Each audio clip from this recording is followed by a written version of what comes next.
Manatili tayong nakatayo pansumandali habang iniyuyuko natin ang ating mga ulo para sa panalangin. At ngayon habang nakayuko ang ating mga ulo at nagtitiwala ako na ang ating mga puso ay nakayuko rin. Ako'y nag-iisip kung ilan kaya sa nandirito ngayong gabi ang nagnanais na maalala sa panalangin ng natatanging bagay. Maaari bang itaas lang ninyo ang inyong kamay, sabihin, Diyos, ipagkaloob sa akin ngayong gabi kung anong aking hinahangad. Pagpalain kayo ng Panginoon. Makalangit naming Ama, habang kami ngayon mapagpakumbabang lumalapit dito sa dakilang luklukan ng biyaya, sa pamamagitan ng pananampalataya na ililipat kami sa mga ibayo, kung saan ang Diyos at ang mga anghel at ang mga keruben at lahat ng nangasa sa sangkalangitan ay nagtitipon-tipon. Sapagkat kaniyang sinabi na walang kahit isang maya ang mahuhulog sa lupa na hindi nalalaman ng makalangit na Ama, gaano pa kaya ang kaniyang nalalaman dito kung saan daan-daang mga tao ay nakayuko ang kanilang mga ulo at tumatawag sa iyo para sa mga natatanging kahilingan? Ama, pagmasdan sa ibaba ang nangangailangang mundo ngayong gabi, sapagkat kami ay mga taong nangangailangan. At dumadalangin ako, Diyos, na dahil sa nagtipon kami dito at nagpapahayag sa iyo ng aming pananampalataya sa isang buhay na Diyos na sumasagot sa panalangin, kami ay nagsilabas mula sa mundo ng mga dituli, ng puso at mga tainga, nagsilabas upang mamuhay ng isang bukod na buhay at mamuhay na may pagtatapat ng aming pananampalataya sa iyo. Ngayong gabi, itinaas namin ang aming mga kamay at nagsasabing kami nangangailangan. Mahal na Diyos, sagutin ang bawat isa sa kanilang mga kahilingan. At gayon din, Ama, kami ay dumadalangin na ikaw ay dumalaw sa amin ngayong gabi sa salita. Kami na parito para sa pagtutuwid, para sa pagkaunawa, na sana aming malaman kung paano mabuhay sa kasalukuyang araw, kung ano ang tingnan sa hinaharap, kung ano ang gagawin.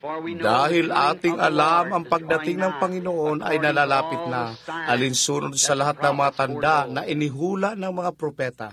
Kami nalalapit na sa oras, Panginoon, kung kailan ang lubos na pagpapalaya ay ibibigay na sa iyong mga anak. Diyos, hayaan kami bawat isa na maparoon, Ama. Nawa ay walang isa mang mawawala. Iyan ang pakay kaya kami ay naririto, Panginoon. Kami nagmamahal sa iyo at kami nagsusumikap maghanda para sa oras na iyon. Mangusap sa amin, kami humihiling muli ngayong gabi at pagalingin ang may sakit. Lahat ng may sakit at ang nagdadalamhati na nasa loob ng gusali, kami dumadalangin na pagagalingin mo sila, Panginoon. At lalo na silang may mga espiritual na pangangailangan. Kami dumadalangin na ililigtas mo ang bawat nawawalang kaluluwa. Punuin, banal na espiritu, ang bawat mananampalataya. At papanumbalikin ang lakas at kapangyarihan sa iyong sumasampalatayang mga anak. Ipagkaloob ang mga bagay na ito, Ama. Kami humingi ng marami, sapagkat ikaw ang nagsabi sa amin na humingi ng masagana, humingi ng mga malalaking bagay, marami sa kanila, upang ang aming kasiyahan sana'y magawa ng lubusan. At aming hinihiling ang mga bagay na ito sa pangalan ni Jesus Kristo. Amen. Maaari nang maupo.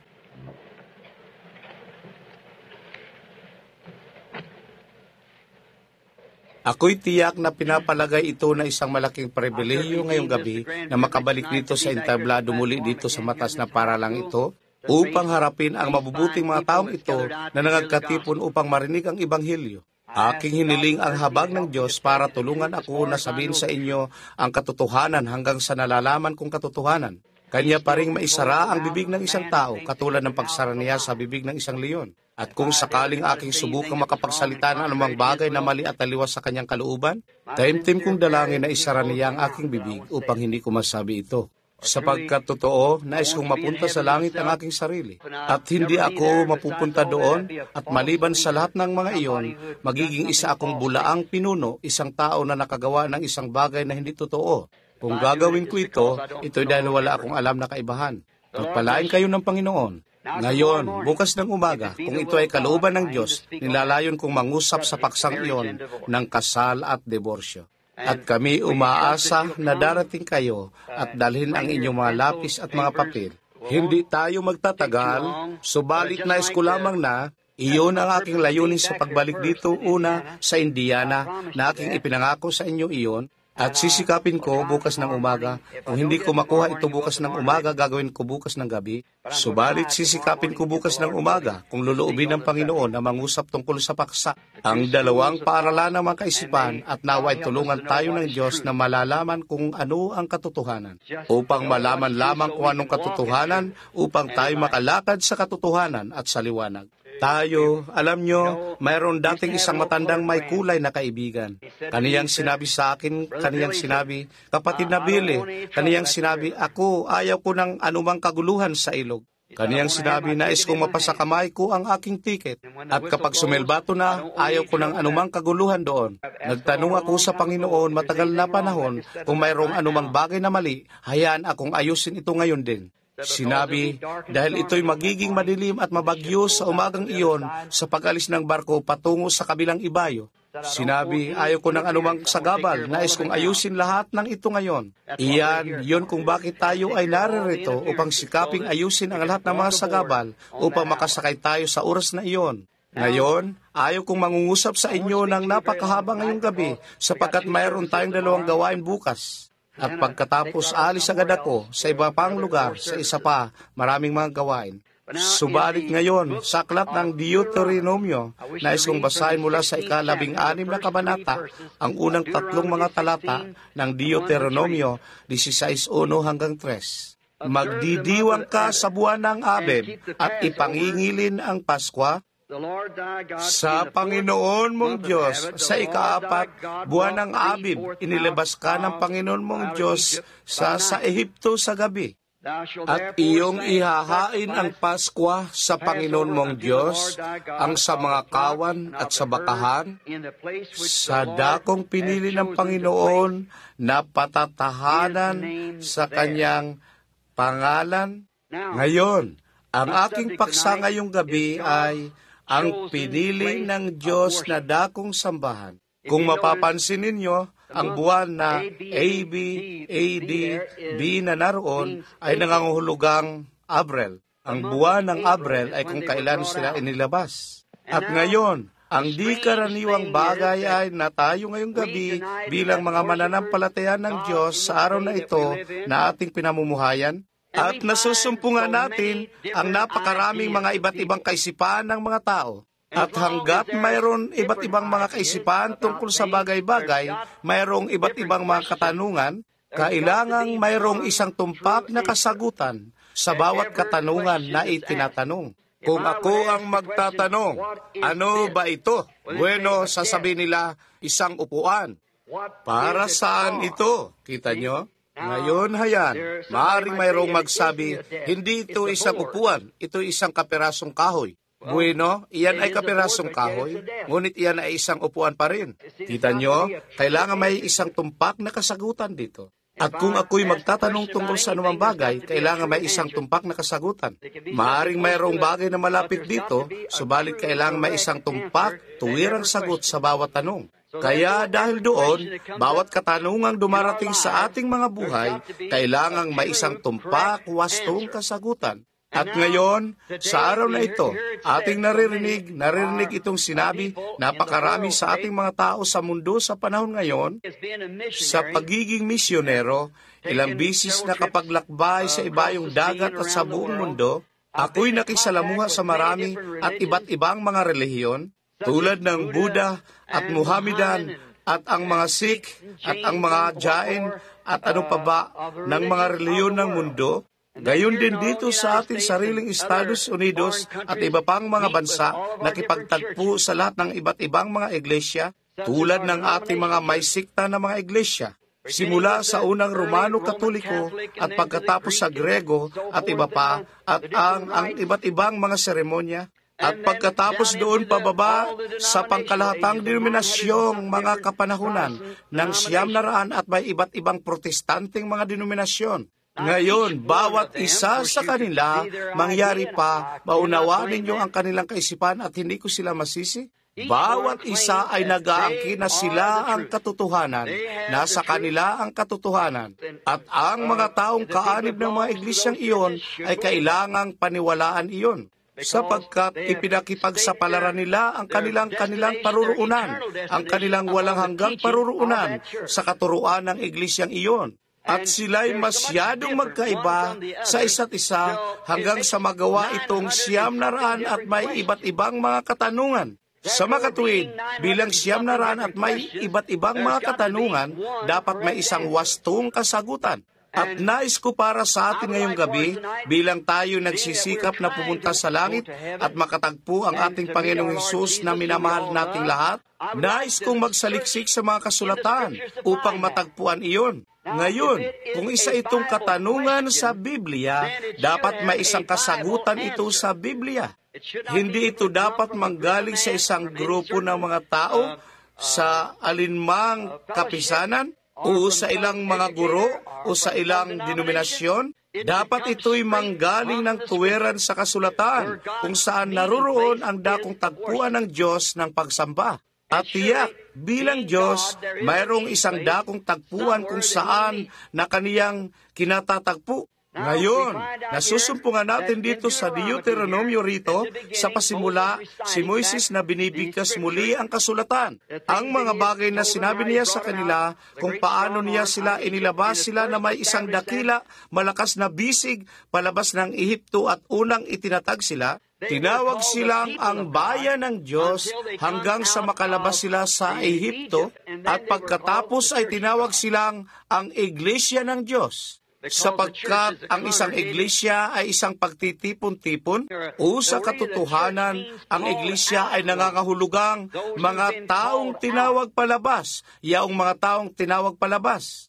At lumabas sila sa Ehipto upang maging iglesia. Ngayon, ang Diyos nagsabi sa kanila noong sila bago nila itinatag ang templo at anumang kanilang ginawa, ako'y pipili ng dako ng aking panambahan at ilalagay ko ang aking pangalan dito. At iyon lang ang tanging dako na ang Diyos ay katagpuin ang sinuman ayon sa kaniyang sariling pagpili. Siyang pumili ng kanyang dako at kung saan niya pinili ang kanyang dako, siyang maglalagay ng kanyang pangalan. Ang 2 talata rito ay nagsasabi sa atin na ilalagay niya ang kaniyang pangalan sa dako ng kanyang pinili para sa mga tao upang makapanambahan sa kanya. Ngayon, ang kaisipan dito ay nais nating malaman kung nasaan ba ang dakong iyon. Sa 900 at may magkakaibang mga kaisipan, dahil diyan nilalampasan natin ang lahat ng paganong relihiyon at pag-uusapan lamang ang Kristiyanong relihiyon. Alinman, mayroon akong damdamin para sa mga pagano o ako ay tiyak na hindi pupunta roon at mangungusap sa kanila ngunit sila'y mali. Ang Kristyanismo ay ang tanging relihiyon na totoo, ay Kristyanismo. At sinasabi ko yan, hindi dahil sa tuwirang ako ay Kristiyano, sapagkat ako'y naniniwala na yan ang totoo. Ito ang tanging relihiyon na tama. Narating ko na ang libingan kung saan ang puting kabayo ay pinapalitan tuwing 4 na oras. Kung saan si Muhammad, isang tanyag na pari, at pinuno kaagad pagkatapos ni Kristo, ay ipinapalagay na isang propeta, at ako'y walang duda pero ano siya, agad pagkatapos ng magkakapatid na Makabeo. Subalit nung siya'y namatay, kanyang inako na siya'y babangon muli at sakupin ang buong mundo. Ngayon, halos tuwing 4 na oras, sila'y nagpapalit ng mga tanod at sila'y nagpapanatili ng isang puting kabayo sa kaniyang libingan. Sila'y may sa loob ng 2,000 taon, umaasang siya'y babangon muli at sasakupin ang buong mundo. Subalit kita ninyo at bumaling ka kay Buddha. Si Buddha namuhay ng maraming daang mga taon, mga 23 daang mga taon nang nakakaraan, ang Diyos ng Hapon. At siya nga ay isang pilosopo, parang katulad ni Confucius at iba pa. Ngunit lahat ito para mga tagapagtatag at iba pa. Lahat sila ay nangamatay kasama ng kanilang mga pilosopiya at inilibing at nasa libingan. Subalit ang Kristyanismo na itinatag ni Jesus Kristo, mayroong isang walang lamang libingan. Siya lamang ang tanging tao na nakatayo sa ibabaw ng lupa at nabuhay at nagsabi, ako'y may kapangyarihan na ihimlay ang aking buhay at ibangon itong muli. At ginawa niya ito at siya nabubuhay ngayon. At ating alam na siya ay buhay, sapagkat siya ay nasa atin at pinatutunayan ang kanyang sarili sa pamagitan ng mga pisikal na mga tanda at mga kababalaghan na kanyang ipinangako na kanyang gagawin upang ipakita ito.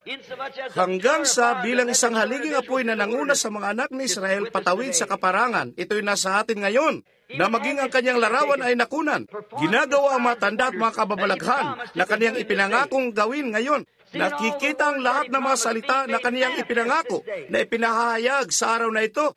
Sa makatuwid, ang nalalabing paganong mundo ay labas na. Ito'y Kristyanismo. Ngayon, bilang mayroong siyam na ran at may mga katanungan tungkol sa kung saan makakatagpo ang Diyos, siya ay nakipagtagpo sa Metodista o siya ay nakipagtagpo sa Baptist at siya ay kinakatagpo sa ganito at ganoon at iba pa. Ngayon, may katanungan doon. Kaya't bawat isa ay kinakailangang maghanap ng kanyang sariling kaligtasan na may takot at panginginig.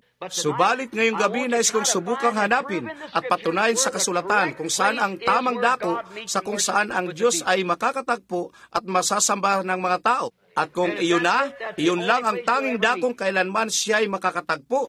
Ngayon, kinuha natin ang tekstong ito mula sa Deuteronomio. Ito'y isang Gregong salita na mayroong dalawang kahulugan o ito'y nangangahulugan ng dalawang mga batas. Ang Gregong salitang Deuteronomio ay nangangahulugang dalawang magkaibang batas. At iyon lang ang kung anong sa Diyos ay mayroon, dalawang magkaibang mga batas. At isa sa kanila ay ang batas ng kamatayan at ang isa naman ay ang batas ng buhay. Ang Diyos ay may dalawang mga batas. Ang sundin siya at paglingkuran siya at sambahin siya ay buhay. Ang tanggihan ito ay kamatayan.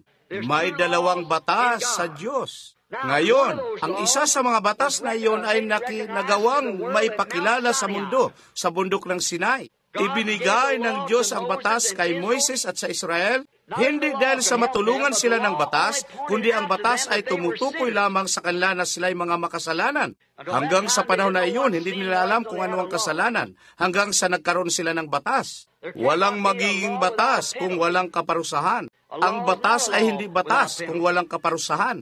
Kaya't sa makatuwid, ang paglabag ng batas ay kasalanan at ang kabayaran ng kasalanan ay kamatayan. Kaya sa makatuwid, hanggang sa ang Diyos ay ginawan sila ng batas, walang paglabag na maaaring ipataw sa kanila.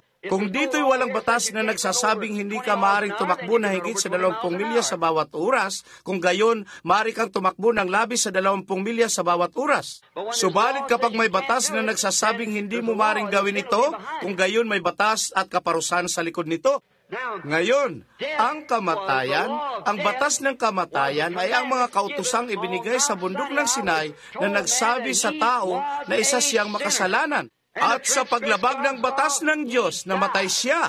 Ngunit walang kaligtasan sa batas. Ang tanging ang isang pulis lamang ang makapaglalagay sa iyo sa kulungan. Walang bagay na makapagpalabas sa iyo mula rito. Magkagayon man, nagbigay siya ng panibagong batas. Iyon ay sa bundok ng Kalbaryo, kung saan ang kasalanan ay ipinataw kay Jesus Kristo. At doon ang kaparusahan ay binayaran at hindi sa kawalan ng batas, kung hindi sa pamamagitan ng biyaya kayo ay nangaligtas dahil sa biyaya ng Diyos, sa pamamagitan ng predestinasyon ng paunang kalaman ng Diyos ng iyong pagkatao. Ngayon, ating nakikita ang dalawang mga batas na ito, Deuteronomio, na tumatalakay ng dalawang batas. Mayroong dalawang batas. Ang isa ay batas ng kamatayan at ang isa naman ay batas ng buhay.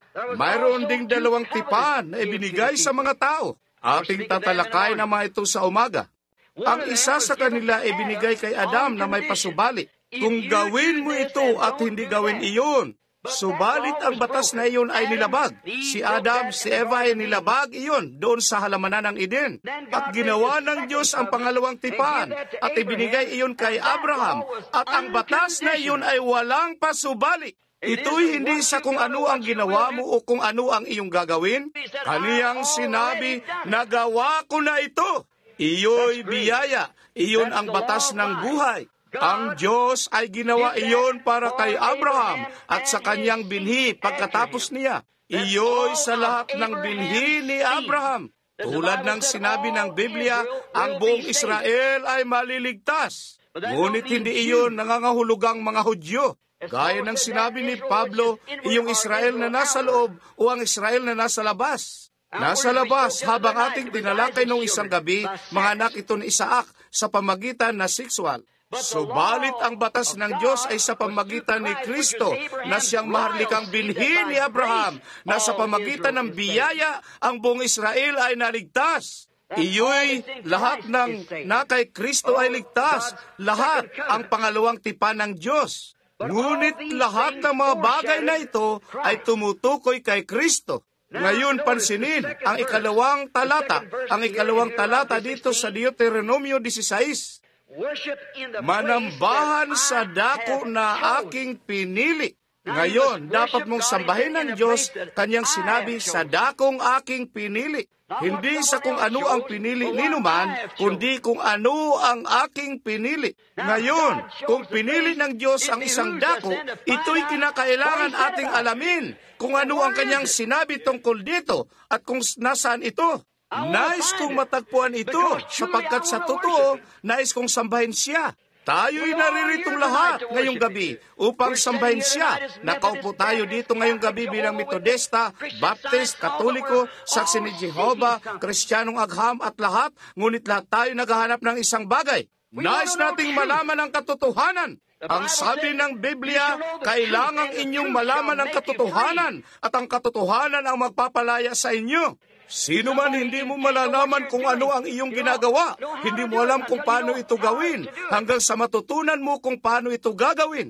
Hindi mo alam kung ano ang gagawin, hanggang sa matutunan mo kung paano ito gawin pala. Dapat mong malaman kung ano ang iyong ginagawa at kung paano ito gagawin. Ito'y nagpapakita sa atin na ang Diyos ay mayroong isang dakong tagpuan para sa kanyang mga mananamba, sa isang tiyak na dako. Sa dakong iyon lamang kinakatagpo ng Diyos ang kanyang mga mananamba. Ngayon, gayon din ang dakong kanyang pinili para sa kanyang mga mananamba, kanyang inako na kanyang ilalagay ang kanyang pangalan. Ngayon, ating saliksikin at ihayag at ipakita sa pamagitan ng kasulatan kung saan naroon ang dakong ito. Tiyak, kung sinabi ng Diyos na kanyang ilalagay ang kanyang pangalan sa dakong ito kung saan kanyang pinili upang makakatagpo ang mga tao at sumambang kasama sila o silang sumasamba sa kanya pala, na ito'y nasaan man sa Biblia kung saan sapagkat ito'y para sa lahat ng kapanahunan. At ang dakila at di nagbabagong Diyos ay hindi maaaring magbago. Ang tao ay nagbabago. Subalit maaari ninyong ilagay ang inyong buhay sa ibabaw ng anumang bagay na sinabi ng Diyos sa anumang pagkakataon, sapagkat ito ay katotohanan. Ito ay katotohanan. Sapagkat iyon lang ang tanging bagay na mayroong akong tiwala, ang Biblia. Sapagkat ang salita ng tao ay mabibigo, ngunit ang Diyos ay kataas-taasan. Sa taong ito, dapat nalalaman ko ng higit kaysa nalaman ko noong nakaraang taon. Kayo din dapat. Bawat araw, tayo may hangganan, kaya tayo nagkakamit ng karunungan. Subalit ang Diyos ay walang hangganan. Siya ay walang hangganan. At sa pagiging walang hangganan, siya hindi na makapagkamit pa ng karunungan. Siya ay sakdal sa pasimula pa lang.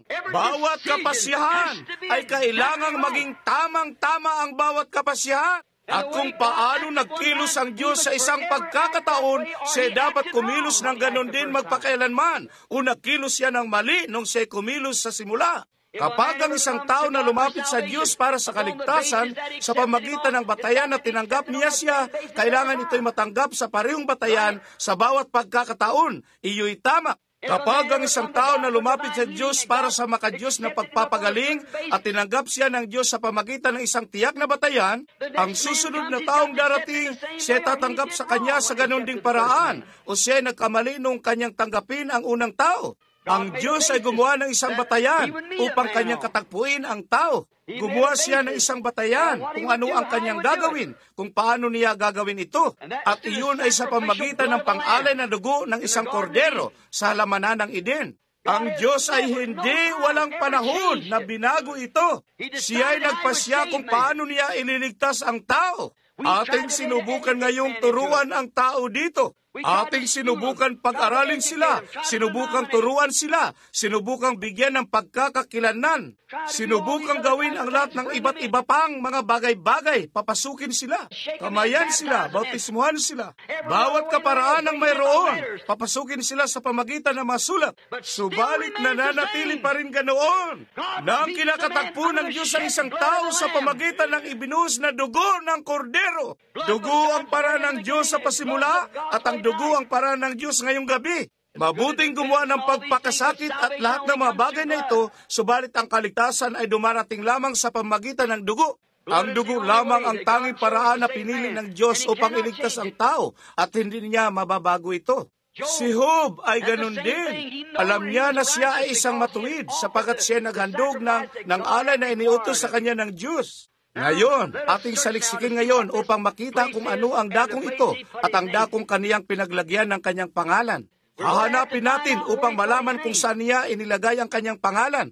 Pagkatapos kapag ating nasumpungan kung ano ang pangalan ng Diyos at kung saan niya inilagay ito, kung gayon, nakuha na natin ang dakong sambahan sa sandaling ating masumpungan iyon. Lahat ng mga bagay na ito, mangyari pa, mga anino ito ng mga bagay na darating. Lahat ng batas ay umaanino ng mga bagay na darating. Katulad lamang ng buwan ay isang anino ng araw. Nagsisilbi ito sa pagkawala ng araw, katulad ng ang iglesia ay para magsilbi sa pagkawala ng ANAK ng Diyos. Sa pagkawala ng anak, ang mas maliit na liwanag, ang iglesia, ang mga mananampalataya ay nagsisilbi sa Diyos at nagbibigay ng liwanag sa pagkawala ng anak. Subalit kapag ang araw ay sumikat na, hindi mo na makikita pa ang buwan sapagkat ito'y lumubog na. Hindi na nito kailangan pa ang kanyang liwanag sapagkat kumukuha lamang ito ng kanyang pangalawang liwanag mula sa araw. Ngayon, tulad ng asawang lalaki at asawang babae, ay gayon ang araw at buwan, ang iglesia at si Kristo. Ngayon, ating nasumpungan na ang mga bagay na ito bilang isang anino ni Kristo. Bawat pag-aalay, pista at lahat sa lumang tipan ay umaanino kay Kristo. Tulad ng ang anino ay tumama sa sahig.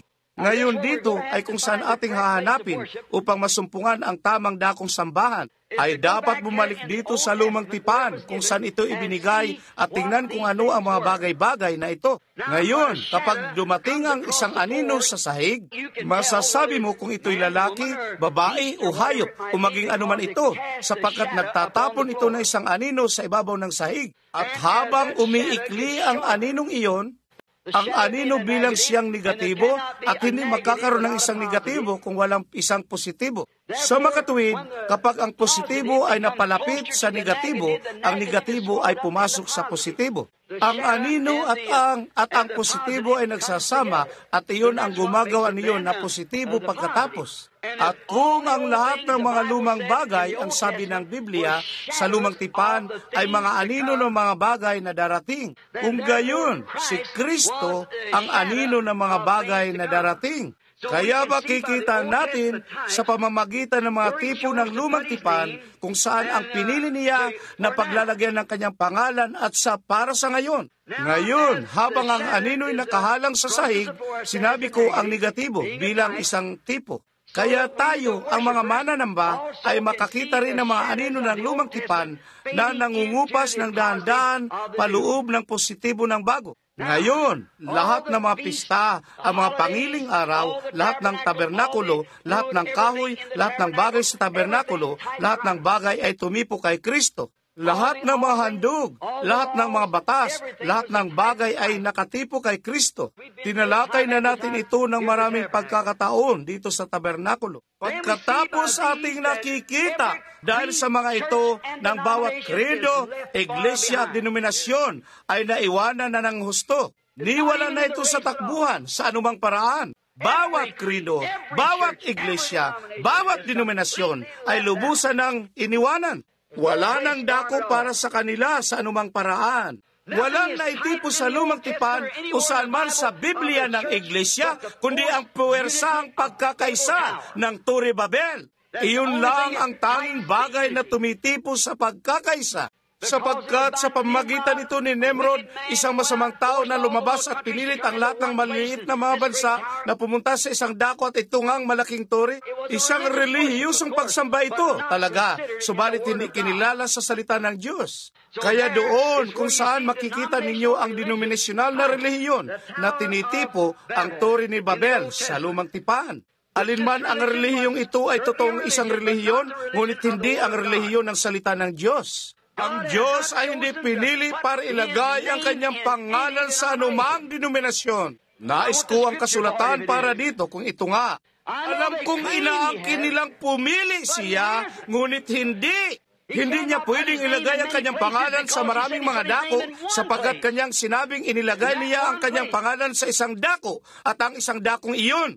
Bawat isa nating denominasyon ay nais magsabing sila ang dakong iyon, ngunit ito'y kabaligtaran. Ngunit saan nga ba niya inilagay ang kanyang pangalan? Ngayon, at siya, ano ang kanyang pangalan muna? Kailangan nating pangalan, malaman kung ano ang pangalan ng Diyos bago natin malaman kung ano itong kaniyang inilalagay sa isang dako. Ngayon, ating nalaman na marami siyang mga titulo. Tinawag siyang ama na isang titulo. At siya tinawag anak na isang titulo. Siya tinawag banal na espiritu na isang titulo. Siya tinawag Rusa ng Sharon na isang titulo. Leryo ng Lambak, isang titulo. Kaalas sa umaga, Jehovah Jireh, Jehovah Rapha. 7 magkakaiba, tambalan, mga pangtubos na pangalan, at lahat sila ay mga titulo. Wala sa mga ito ang pangalan.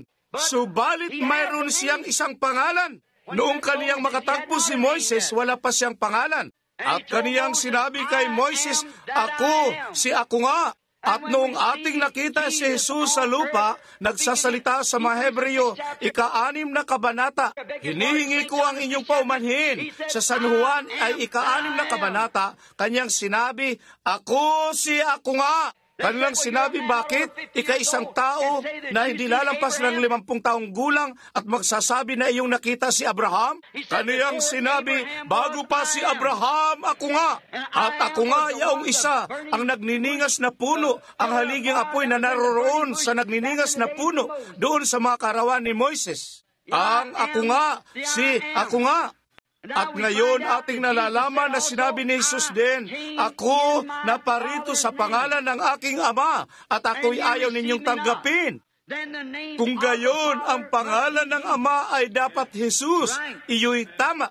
Ang pangalan ng Ama ay Jesus, pagkat gayon ito sinabi ni Jesus, taglay ko ang pangalan ng aking Ama.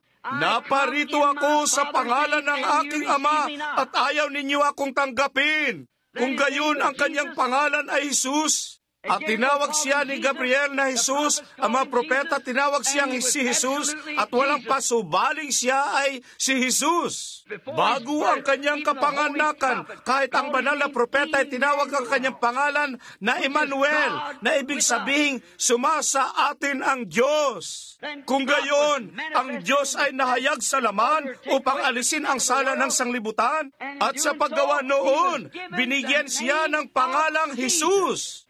Kaya Jesus ang pangalan, at ang pangalan ay inilagay sa isang tao. Hindi isang iglesia, hindi isang denominasyon, hindi isang credo, kundi isang tao. Kanyang pinili na ilagay ang kanyang pangalan kay Jesus Kristo. Ngayon, ating nalalaman na kung gayon siya ang nagiging dakong sambahan ng Diyos kung saan sinasamba ninyo siya. Bago pa man, siya na panganganak, ang kanyang pangalan ay tinawag na Jesus. Ito'y napakahalaga. Ito'y ibinigay sa kanyang ina ng anghel na si Gabriel, na ang kanyang pangalan ay tatawaging Jesus, ang anak ng Diyos. Kung ano siya? Doon, nakuha natin ito. Kung gayon, ito iyon, nag-isa, ito ay para sa kanya lamang. Ang dakong sambahan na pinili ng Diyos. Ang dako ng Diyos, pinili ng Diyos upang makatagpo ang tao ay hindi sa isang iglesia, hindi sa isang denominasyon, hindi sa isang credo, kundi kay Kristo. Iyon ang tanging dako na makakatagpo ng Diyos ang isang tao at makasasamba siya sa Diyos kay Kristo. Yun ang tanging dako. Kahit man ikaw ay Metodista, Baptist, Katoliko, Protestante, maging ano ka man, mayroon lamang isang dako na makapananambahan ka ng tama sa Diyos, iyo'y kay Kristo. Sa Roma 8:1 sinabi, ngayon nga'y wala ng anumang hatol sa mga nakay Kristo Jesus na lumalakad hindi para sa laman, kundi para sa Espiritu. Iyon ang Ebanghelyo. Maaari tayong maiba sa mga credo, maaari tayong maiba sa mga teorya na gawa ng tao. Makapupunta ka sa isang iglesia ng Metodista, kailangan mong maging isang Metodista. Sa Baptist, isang Baptist. Isang Katoliko, isang Katoliko. Subalit kapag nabautismuhan ka kay Kristo at maging isang bahagi ng kanyang katawan, walang mga pagkakaiba. Ang gitnang mga tabing ng dingding ay mapupunit at malaya ka na sapagkat ikay na kay Kristo Jesus. At sinasamba mo ang Diyos sa Espiritu at sa katotohanan kapag ikaw ay na kay Kristo Jesus. Ito'y plano ng Diyos para sa iyo upang sambahin siya kay Kristo Jesus. Ngayon, walang simbahan ng denominasyon ang makapag-aangkin nito. Walang makapag-aangkin niyan. Gaano ka kapangahas upang gawin ang ganoong mga pag-aangkin? Para gawin ang ganoong bagay ay magiging isang antikristong espiritu. Pinalalayo kay Kristo upang kunin sa Kanya. Hindi mo magagawa iyon. Si Kristo ang tanging dako na kinakatagpo ng Diyos ang mga mananamba. Kanilang sinabi, sa araw na ito mayroon akong mga tao na magsasabi sa akin, isang lalaki ang tumawag sa akin hindi pa katagalan sa Beaumont, Texas. Kaniyang sinabi, Ginoong Branham, kung ang iyong pangalan ay wala sa aming aklat ng iglesia, hindi ka makapupunta sa langit. Naiisip niyo na ba yun? Huwag ninyong paniwalaan ang tulad ng ganoong bagay. Iniisip nilang kailangan mong mapahanib sa isang iglesyang iyon o hindi ka makapupunta sa langit, iyo'y mali. Upang paniwalaan iyon ay Antikristo. Sasabihin ko ito, kung paniniwalaan mo ang ganoong espiritu na wala ka, iyo'y isang mabuting tanda na mapahamak ka sapagkat ito'y lumalayo mula sa ginawa ng Diyos. Hindi kailanman inilagay ng Diyos ang kanyang pangalan sa anumang iglesia. Inilagay niya ito sa kanyang anak, kay Kristo Jesus, nung siya at ang kanyang anak ay naging isa. Iyon ang tunay na dakong sambahan. Walang ibang mga saligan ang inilatag, walang ibang bato.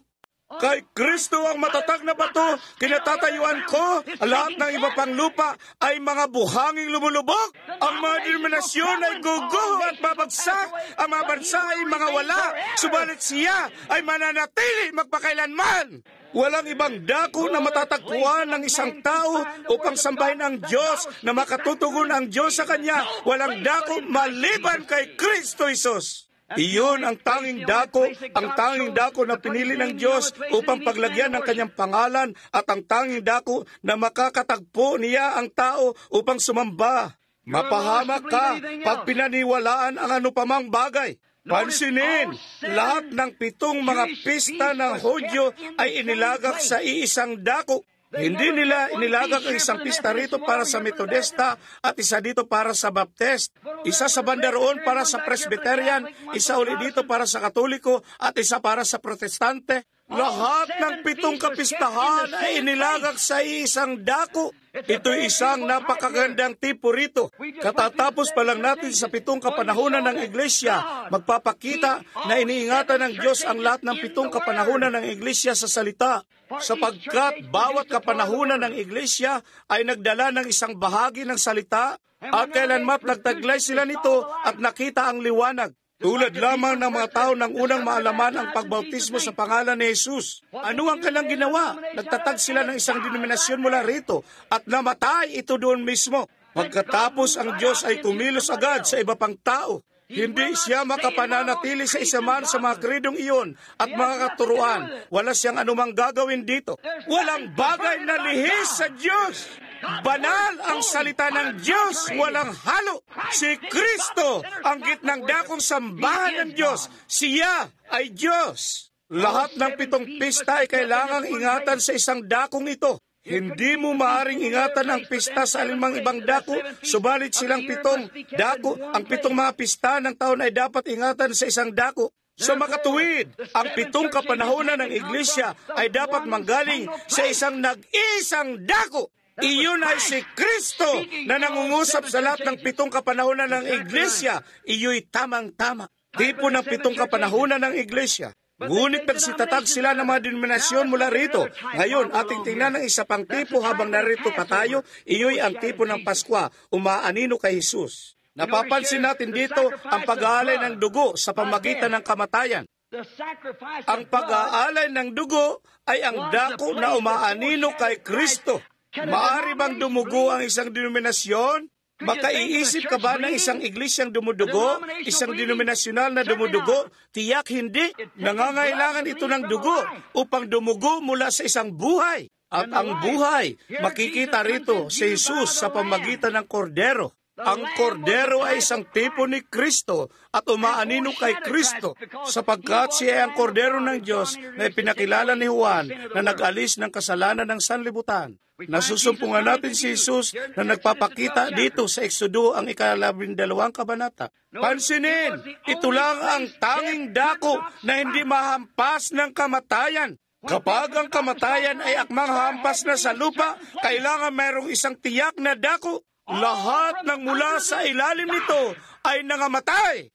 Isang dako lamang. Ngayon, hindi ibig sabihin ito na isang bahay ito, subalit may isang dako. Iyo'y kung saan ang kordero ay pinatay. Kung saan naroon ang dugo ng kordero, ang anghel ng kamatayan ay hindi makahampas, sapagkat ito ang isang dako na pinaglagyan ng Diyos ng kanyang pangalan. At ang korderong iyon ay pinangalanan doon sa pasimula na isang kordero. Pansinin, ito ang isang dako na hindi niya mahampas. At ngayon, pareho rin sa araw na ito. Mayroon lamang isang dako ng kamatayang espiritual ay hindi makahampas. Iyon ang salita.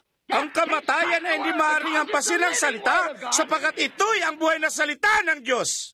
Subalit kapag maglagay ka ng mga kredo rito, ang salita ay inilalabas ang kanyang sarili. Ito'y hiwalay tulad ng tubig mula sa langis. Hindi mo mapagsasama ito. Sa makatuwid, nakikita ninyo kapag dumarating ang kredo sa isang denominasyon, silang lahat ay sumusunod sa kredo at ang salita ay namamatay at magpapatuloy sa iba pang tao at lalo itong lumalago. Bumubuo ng lakas habang nagpapatuloy ito mula sa pag-aaring ganap, pagpapakabanal, bautismo ng banal na espiritu at patuloy sa paglabas sa butil. Nakikita ba ninyo ang daanan nilakaran ng Diyos? Dinadala ang kanyang pangalan sa lahat ng panahon, pababa sa ganon ding paraan, sapagkat siya ang salita. Pansinin, hindi ito mamamatay. Ang salita ng buhay ay hindi mamamatay. Pansinin kung gaano katumpak. Ngayon, ang pamatay na anghel ay hindi pinagbawalan hampasin ang mga tanyag at matatalinong mga tao ng Ehipto. Hindi ito pinagbawalan hampasin ang kanyang sagradong mga lupain. Ang kanyang malaking mga gusali, ang kanyang mga paraon o ang mga pari ng lupain, ang anghel ay hindi pinagbawalan na humampas. Mahampas nito ang 5 gusali, 5 lugar, sinuman, ngunit hindi nito mahampas kung saan ang kordero'y naroroon. Ang kamatayan ay hindi makahampas kung saan naroroon ang inilaang dako ng Diyos at iyon ay nasa kordero. Pansinin, hindi kahit ang niya pinagbawalang hampasin ng Israel o ang kanyang mga paring Hebreo at o alinmang sa kanyang mga denominasyon. Lahat ay dapat nasa pinili ng Diyos, inilaang dako o hampas ang kamatayan. Iglesia, saan ka man naroroon, anumang iyong kinabibilangan ay walang kaibahan sa akin. Subalit may isang bagay na dapat mong malaman. Kailangan na kay Kristo ka o mamamatay ka. Hindi ka mabubuhay ng nasa labas niya. Maaring mabuti ang iyong iglesia bilang isang gusali, maaring mabuti ang iyong pagkikisama bilang isang tao. Subalit kapag iyong itinatanggi ang katawan, ang dugo, ang salita ni Jesus Kristo, mamamatay ka sa sandaling gawin mo ito. Ito ang dakong sambahan na pinili ng Diyos. Doon kung saan naroroon ang kanyang pangalan, tamang-tama. Doon kung saan ay kanyang pinili upang paglagyan ng kanyang pangalan. Hindi sa iglesia, kundi sa anak kay Jesus Kristo. Pansinin, nakabatay lamang ang kaligtasan sa dako ng kanyang pagpipili sa kaniyang kordero at sa pangalan ng kordero. Pansinin, isa itong lalaking tupa, isang lalaki, hindi isang babae. Hindi isang iglesia, babae, kundi ang kaniyang pangalan, hindi ang sa babaeng pangalan. Kung saan kaniyang katatagpuin, ang mga tao ay hindi sa pangalan ng babae, kundi sa kanyang pangalan. Siya ang kordero. Ngayon, sasabihin natin, ang iglesia, ang tanyag, malakas na iglesia, ginawa niya ito at ginawa niya iyon. Kaniyang tinimbang ang mga bagyo, dumami ang aming kasapi, kami marami sa bilang, kami isang malakas na iglesia, isa siyang tanyag. Subalit ang Diyos ay hindi nagbanggit ng kahit na ano patungkol sa isang babae, kanyang sinabi, lalaki, siya ang dakong tagpuan, ang kordero, hindi ang iglesia. Hindi ang pangalan ng babae, kundi ang kanyang pangalan. Hindi niya inilagay ang babaeng pangalan sa kahit saan, inilagay niya ang kanyang pangalan sa lalaki. Kung kaya't lahat ng ating dapat gawin, o sa salita o sa gawa, dapat nating gawin itong lahat sa pangalan ni Jesus Kristo. Kung tayo manalangin, tayo kailangang dumalangin tayo sa pangalan ni Jesus. Kung may kahilingan, kailangang humiling tayo sa pangalan ni Jesus. Kapag tayo'y lalakad, tayo lumakad sa pangalan ni Jesus. Kung tayo'y magsasalita, tayo magsalita sa pangalan ni Jesus. Kung tayo'y magbabautismo, kailangan tayo magbautismo sa pangalan ni Jesus Kristo. Sapagkat lahat ng ating gagawin sa salita o sa gawa, gawin ito sa pangalan ni Jesus Kristo. Isang kaibigan ang nagsabi sa akin minsan, tinatalakay iyon. Kaniyang sinabi, kapatid na Branham, ang aking asawa, hindi ko.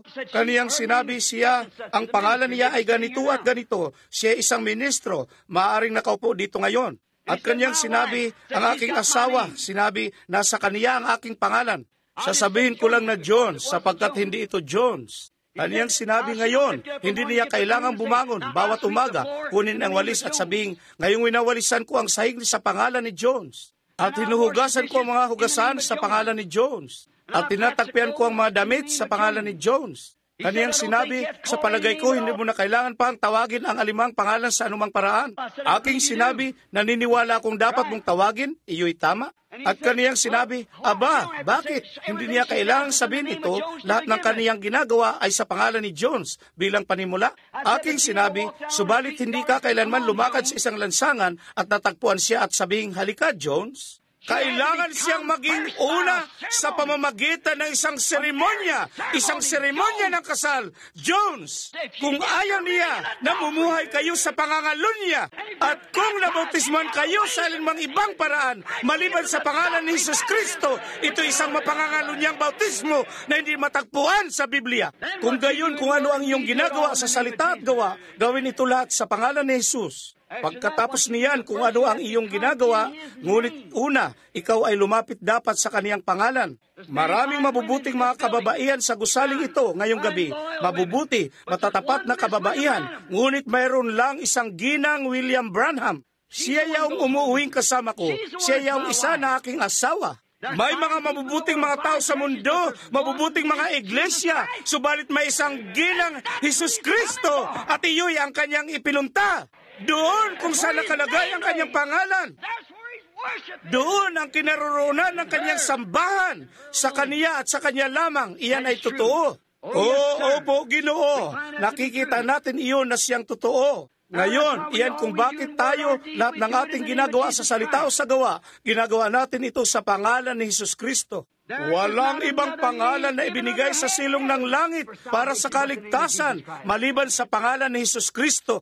Mga gawa ang 2 kabanata, sinasabi na, mga alamanawa ninyong lahat ito. Walang ibang pangalan na ibinigay sa silong ng langit na sukat ikaligtas ng tao, tanging sa pangalan ni Jesus Kristo. Amen! Umasa akong nakukuha ninyo ito. Ang pangalan ni Jesus Kristo, bawat ang kataas-taasang kalangitan ay ipinangalan sa Kanya. Lahat ng pamilya sa langit ay pinangalan ng Jesus, sinabi ng Biblia.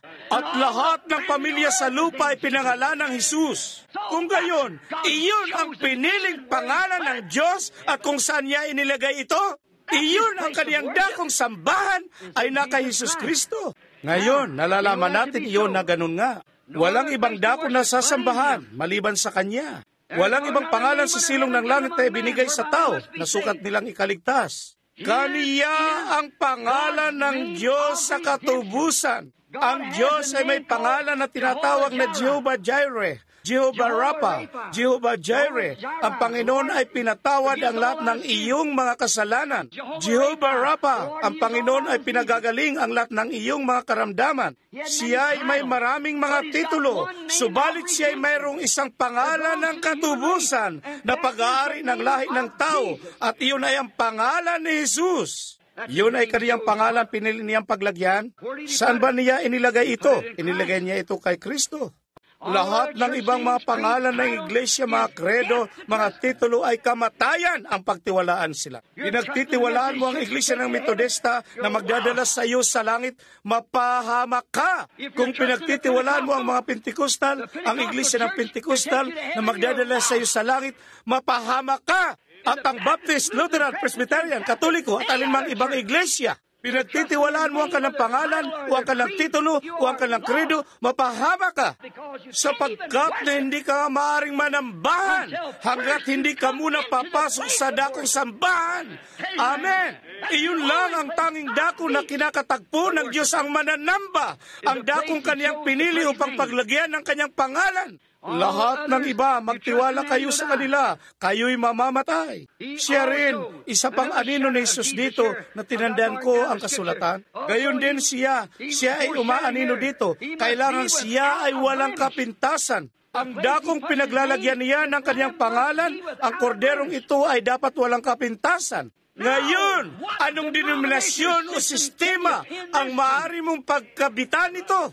Anong iglesia? Katoliko, Protestante, Hodyo, ano man ito, anong sistema, denominasyon ang maaaring pagkabitan mo niyan nang walang kapintasan dito? Ito'y lahat tinanggihan at tinayawan. Subalit may isang dako, hallelujah! Ang dakong iyon ay na kay Jesus Kristo. Walang kapintasan sa Kanya. Walang pagkakamali sa Kanya. Hindi mo maaaring ikabit ito. Lahat ng mga taong ito na nagsisikap gawin ang ganoon, sinasabing ang kanilang iglesia ay walang kapintasan at lahat ng ito'y karumihan, mga mananalansang sa salita, mga mangingibig, kalahating patay, Laodicea, Credo, subalit hindi ito ang katotohanan. Subalit kahit si Pilato mismo, ang kaniyang kaaway nagsabi, wala akong makitang pagkakasala sa kaniya. Ang kaniyang sariling kaaway ay nagpatunay na walang kasalanan sa kaniya. Hindi mo maikakabit ang anumang kasalanan sa kaniya. Kaniyang sinabi sa mga pari sa kaniyang mga kapanahunan, sino sa inyo ang magpaparatang sa akin ng kasalanan? Sino ang makapagpapatunay sa akin na ako isang makasalanan? Sabihin sa akin ng isang iglesia na makapagsasabing hindi sila nakagawa kailanman ng anumang kamalian. Sa tapatan, walang isa man sa kanila. Wala talaga. Ngunit kung anong pumatay at gumawa ng lahat ng bagay doon at nasa talaan para gawin, wala talaga. Pagkatapos, tinatawag pa rin nila ang kanilang sariling, kaya hindi ito ang dakong tagpuan ng pagsamba sa Diyos sa alinmang credo o denominasyon. Aking mga kaibigan, hindi ko nais na makasakit ng mga damdamin, ngunit may pananagutan ako sa mensahe. Ang mensahe ngayon ay lumabas sa kaguluhang ito. At kapag hiniling kong lumabas kayo, saan ko kayo dadalhin? Dadalhin ko ba kayo sa Branham Tabernacle? Ito'y may marami ring kamalian tulad ng alinman sa iba pa sa kanila. Subalit may isang dakong aking mapagdadalhan sa inyo kung saan kayo ligtas at protektado mula sa kamatayan. Iyo'y na kay Jesus Kristo sa dakong sambahan ng Diyos. Iyan ang dako na ipinakikilala ko sa inyo ngayong gabi kung saan ang Diyos ay iniligay ang kanyang pangalan, kung saan ipinangako niya na kaniyang kakatagpuin ang bawat tao na pumapasok doon sa sambakang kasama siya at kasalo siya, iyo'y kay Kristo. Hindi sa simbahan, hindi sa tabernakulo, kundi kay Kristo, siya ang tabernakulo ng Diyos. Siya ang dako na pinasukan ng Diyos, siya mismo at nanahan sa Kaniya. Ito ang aking sinisintang anak na aking kinalulugdang panahanan. Doon kung saan nanahan ng Diyos, dinala ang kanyang pangalan at inilagay ito kay Jesus Kristo. Sa makatuwid ang kanyang pangalan ay inilagay sa isang tao, ang kanyang anak si Jesus Kristo, na kung saan pinananahanan niya ng kanyang sarili.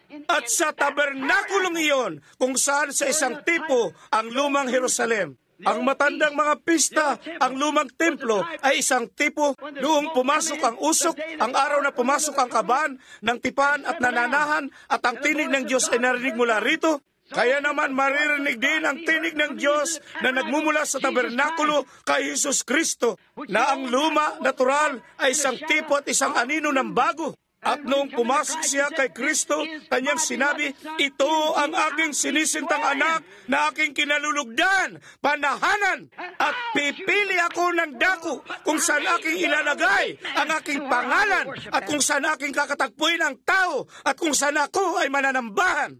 Diyos ang pumili ng dako. Hindi sa iglesia ng denominasyon, kundi kay Jesus Kristo. Opo, Ginoo. Dapat din siyang walang kapintasan, tulad ng sinabi ko. Walang denominasyon ang makapag-aangkin niyan. Pag ginawa nila, sila'y antikristo. Ngayon, nasusumpungan natin dito. Pansinin ang kaniyang anino muli. Ang kordero ay aalagaan. Ngayon, matatagpuan ito sa Exodo 12, kung tinatandaan ninyo ito, Exodo 12:3 hanggang 6. Ang kordero ay aalagaan sa loob ng 4 na araw upang subukan para matiyak kung ito'y karapat-dapat ng ialay. Dapat kinuha, sinuri ng paulit-ulit sa loob ng 4 na araw upang tingnan kung may kapintasan dito. Tingnan kung may anumang sakit dito. Tingnan kung may anumang mali sa kordero. Kailangan alagaan ito sa loob ng 4 na araw. Ngayon, pansinin, ilan sa inyo ang maaring nag-iisip na iyon ay katiting lang, pinatay sa 14. Subalit naaalala ba ninyo, kinuha nila kordero sa 10 araw ng buwan at pinatay ito sa 14 na araw ng buwan. Kita nyo? Na inalagaan sa loob ng 4 na araw. Ngayon, si Jesus, ang pangalan ng Diyos, ang kordero, ay pumasok sa Jerusalem at hindi na lumabas pang muli hanggang sa pagkatapos ng kanyang kamatayan, libing at pagkabuhay na maguli.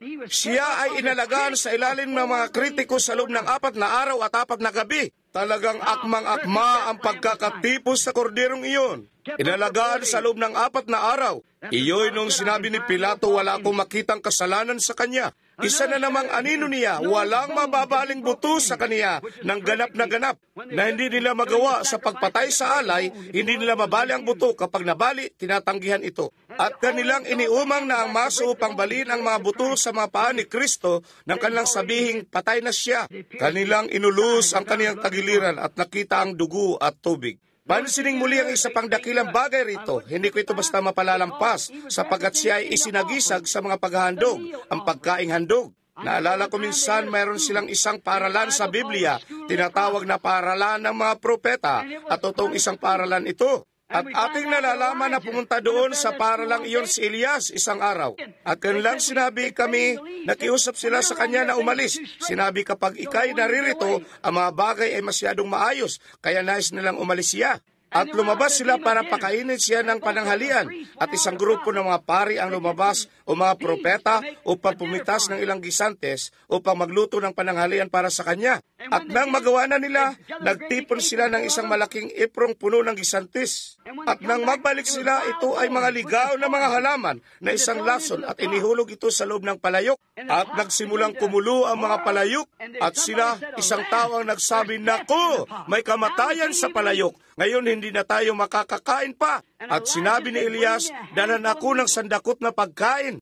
At kinuha niya ang pagkain at inilagay ito sa loob ng palayok at nagsabi, "Kumain ka, pinagaling na ang palayok." Ang handog na pagkain ay si Kristo.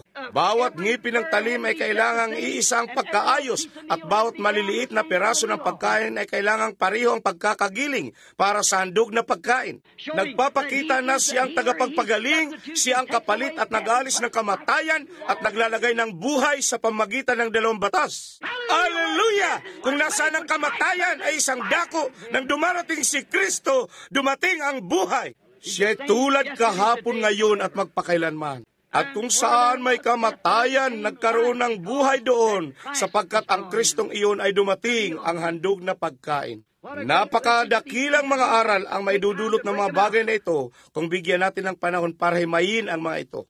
Ngayon, pansinin, wala kahit isang salita ng mga anino ang mabibigo. Wala pa ni isamang salita ang nabigo ng anino. Itinipo ang lahat ng bagay ng tugmang-tugma. Siya ang dakong sambahang pinili ng Diyos at ibinigay ang pangalan ng Diyos sa kaniya. Siya ang dakong sambahan ng Diyos at ibinigay ang pangalan ng Diyos sa kaniya. Siya ang salita ng Diyos at siya ang pangalan ng Diyos. Siya ay kapwa ang salita ng Diyos at ang pangalan ng Diyos. Siya ang salita na nagkatawang tao. Siya ang salita ng Diyos, ang kordero ng Diyos, ang pangalan ng Diyos at Diyos. Iyan kung sino siya, ang pinili at tanging dakong sambahan sa Diyos. At tinatanggihan ng Diyos ang anumang ibang dako maliban sa kay Jesus Kristo.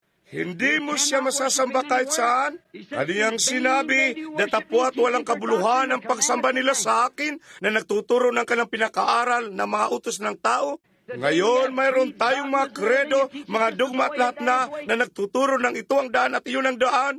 At sinabi ni Jesus, ako ang daan at ang katotohanan at ang buhay. Sino man ay di makaparuroon sa Ama, kundi sa pamamagitan ko. Sa ibang mga salita, ako ang pintuan ng kulungan ng mga tupa. Lahat ng nasa labas ay mga magnanakaw. Siya ang tanging pasukan. Siya ang pintuan, siya ang daan, ang katotohanan, ang buhay. Lahat ng naroon ang tanging pasukan, ang tanging dako, ang tanging sambahan, ang tanging pangalan. Nakatali ang lahat ng bagay kay Jesus Kristo. Nakatali sa Kanya ang lahat sa lumang tipan, nakatali ang bagong tipan sa Kanya. At ang iglesia ngayon ay nakatali sa Kanya sa pamagitan ng salita ng Kaniyang kautusan. Wala nang iba pang dako o ibang pangalan o kahit saan kung saan ipinangangako ng Diyos na kakatagpuin ng isang tao, tanging kay Jesus Kristo ang dakong sambahang kaniyang pinili. Pansinin, ipinangako ng Diyos na kaniyang kakatagpuin ang mga mananamba dito lamang sa isang dakong ito lamang. At iyon ay ang kanyang sariling pagpili. Hindi sa ating pagpili, hindi ng ating kaisipan, kundi ng kanyang kaisipan, ng kanyang pagpili. At ito ang dako kung saan inilagay niya ang kaniyang pangalan, kung saan kaniyang pinili. Kaya ating nalalaman, nating nasumpungan kung saan naroroon ang kaniyang pangalan, kung ano ang kaniyang pinili sa pamagitan ng kaniyang sariling pagpili. Ngayon na ating nasumpungan ang dakong pinaglagyan niya ng kaniyang pangalan, iyon ay kay Kristo Jesus. At wala nang iba pang dako o walang ibang pangalan, nasisiyan ba kayo roon? Sabihin, Amen. Ngayon, ang layo nito ay kung matatagpuan natin kung nasaan ang dako. Ang sambahang dako ay hindi sanman tanggapin, kay Kristo lamang. Makapagsisisi ka, magagawa mo iyon, ngunit hindi ka pa rin sumasamba, ika'y humihingi ng kapatawaran. Sinabi ni Pedro sa araw ng Pentecostes, nung nakita nila silang lahat na nagsasalita ng iba't ibang wika at dakilang matanda at mga kababalaghan ay nagaganap, nagsimula silang tumawa, ginawa ng iglesia at sinabi, puno ng bagong alak ang mga taong ito, kumikilos sila tulad ng lasing na mga tao. Ang berhing si Maria, lahat sila ay magkakasama, 120 sila. At pasuray-suray sila tulad ng salasing na kalalakihan at nagsasalita ng iba't ibang wika at nagpapatuloy. Kanilang sinabi, puno ng bagong alak ang mga taong ito.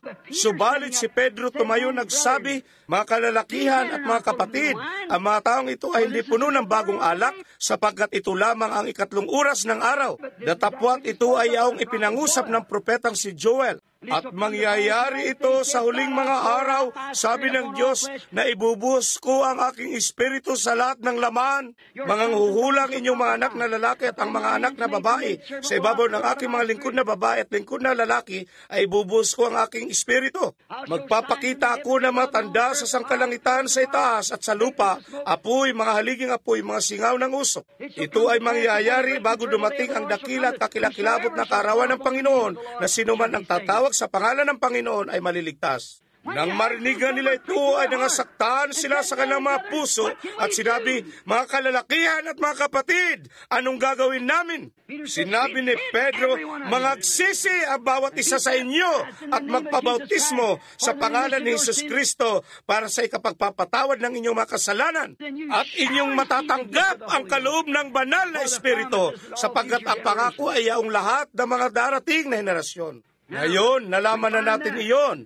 Ngayon nais nating malaman kung paano tayo makapapasok sa Kaniya. Paano tayo makapapasok sa dakong sambahang ito?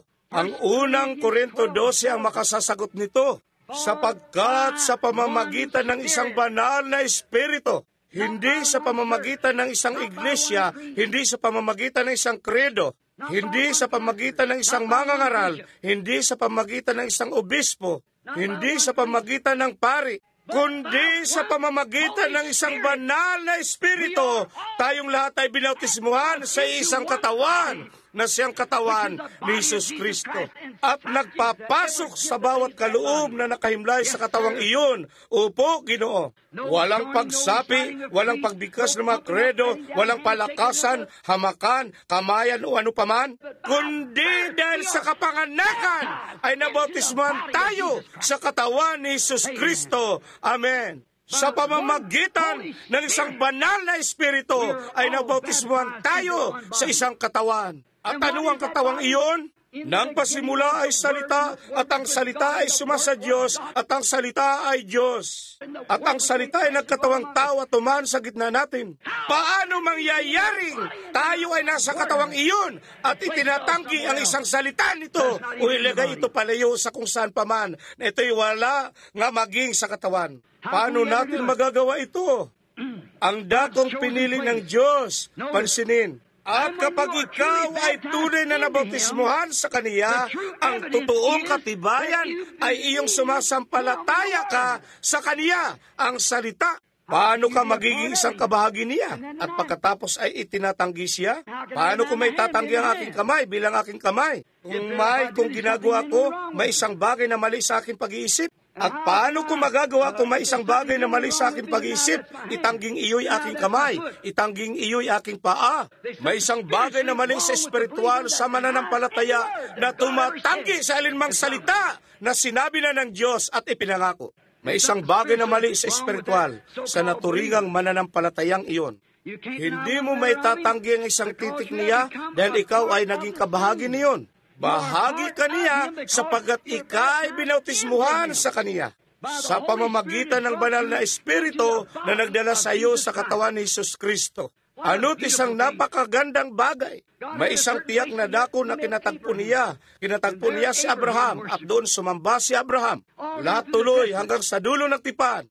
At ang kanyang pangakong salita ay ipaliliwanag sa inyo sa pamamagitan niya.